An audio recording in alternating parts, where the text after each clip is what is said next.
Oh, your face made me giggle.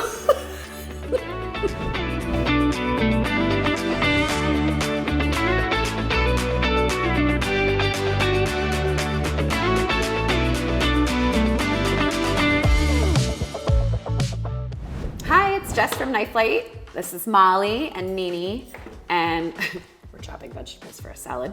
But we're kind of talking a little bit about why having a sharp knife is important, even if you are not a chef, not a line cook, whatever it may be. It matters to have a good knife in the kitchen, and not even good because it's expensive, but good just because it's sharp and it's easy to use. And I think we're moms, we're wives, and the last 18 months, we have everybody working from home, we've done school at home, right? And we spend a lot of time in the kitchen. Yeah, breakfast, lunch, and dinner. And 82 snacks in between. They used to eat that shit at school, okay? And now we feed them. Breakfast, lunch, and dinner. And snacks. And then more snacks. And then maybe one more snack.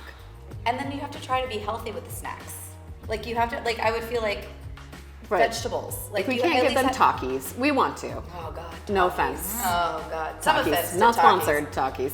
Damn. But yeah, you gotta, I mean. But it makes a difference. Do you feel like having a sharp knife makes a difference in the kitchen? Absolutely. I cook almost every dinner. I'm in the kitchen a lot, and it really is such a big difference when it's a sharp knife. But even if you have we have these fancy wedding knives, apparently. Fancy wedding knives. Fancy wedding knife. If you get married, you want a fancy wedding knife, because guess what? They'll buy it for you. But like, also, all my other knives are like literally from, I think they're from IKEA. Yeah, absolutely. But that's still. And they're still great. IKEA, Walmart, whatever, backstore knife. It doesn't matter if you have a knife that costs a couple $100 or if you have a knife that costs $5.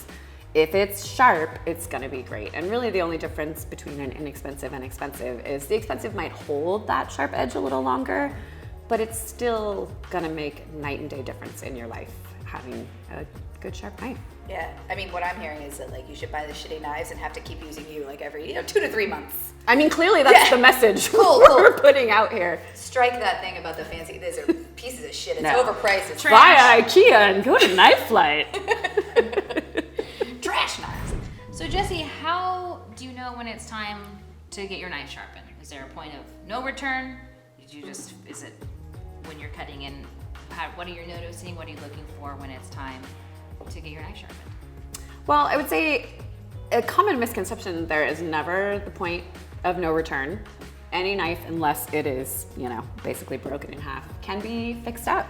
And a lot of times for people that is a lot more affordable than buying a new knife. So if you are slicing and dicing, whatever it may be, and you realize that your knife you're having to stab more, or you're slicing something and the knife is slipping, it's probably time to get that edge cleaned up.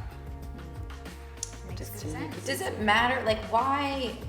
This is maybe a stupid question, but why is There's no such thing as a stupid. Oh, believe me. Just you wait.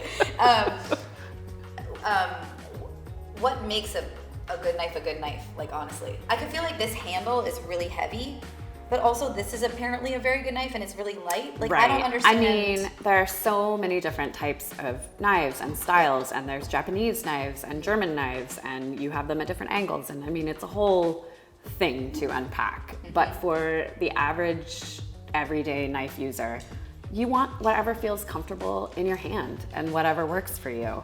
And it doesn't matter if it's an IKEA knife or a $700 custom made. That's crazy. You want something that feels good in your hand, and if it's sharp, for the most part, obviously, if you're a culinary expert or a sushi wonder or whatever it may be, then those knives are going to make a big difference. But for your average home cook, just having a good sharp knife is going to get the job done. Now, a high-end knife is going to hold its edge, hold that sharpness a little longer than a less expensive knife, just because of the steel. But it's still, a sharp knife is a sharp knife, and you're gonna get a good result for the average consumer no matter what. My next question is, how do you become a sushi wonder? Well, in all of my training Happy gummy.